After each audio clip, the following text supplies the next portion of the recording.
Hello, welcome back to our channel. இன்றைக்கி நம்ம பார்க்க போகிற ரெசிபி பால் கொழுக்கட்டை. எப்படி பண்ணலான்னு பார்க்கலாமா?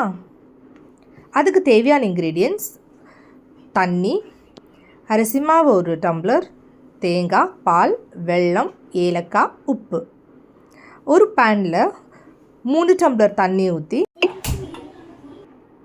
கொஞ்சோண்டு உப்பு, 1/2 ஸ்பூன் ஆயில், அப்புறம் நம்ம எடுத்து வச்ச அரிசி மாவு அதுவும் போட்டு நல்லா மிக்ஸ் பண்ணிக்கோங்க.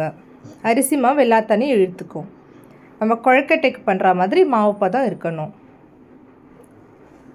ரொம்ப ட்ரையாக இருந்ததா இன்னும் கொஞ்சம் ஹாட் வாட்டர் ஊற்றி மிக்ஸ் பண்ணிக்கோங்க. தென் கையில் தண்ணி தொட்டுட்டு கையால் நல்லா மாவை பிசைஞ்சு வச்சுருங்க.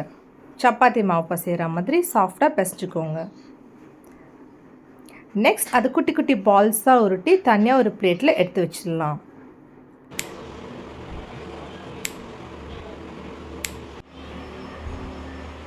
உருட்டி வச்ச கொழுக்கட்டையை இட்லி ஸ்டீமரில் வச்சு ஒரு 5 to 10 minutes அதை வேக வச்சுருங்க. நெக்ஸ்ட் ஒரு மிக்ஸி ஜாரில் ஏலக்காய், தேங்காய் அரைமுடி, தேவையான அளவு தண்ணி ஊற்றி நல்லா ஒரு ஃபைன் பேஸ்ட்டாக அரைச்சி எடுத்து வச்சுக்கோங்க. அது கூட கொஞ்சம் பால் சேர்த்து எடுத்து வச்சுக்கலாம். வெல்லம் கரைக்கிறதுக்காக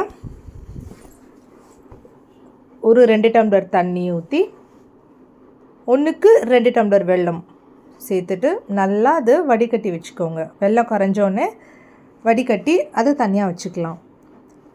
கொழுக்கட்டை ஸ்டீம் ஆனோடனே எடுத்து அது ஓரமாக வச்சுக்கோங்க. நல்லா சாஃப்டாக இருக்கணும். வெல்லம் வடிகட்டிட்டு நல்லா கொதித்த உடனே அதில் 1/2 டம்ளர் பால், அப்புறம் நம்ம அரைச்சி வச்ச தேங்காய் பேஸ்ட்டும் போட்டு உப்பு கொஞ்சோண்டு போட்டு நல்லா மிக்ஸ் பண்ணிக்கோங்க. அது ஒரு 5 to 10 minutes நல்லா கொதிக்கணும்.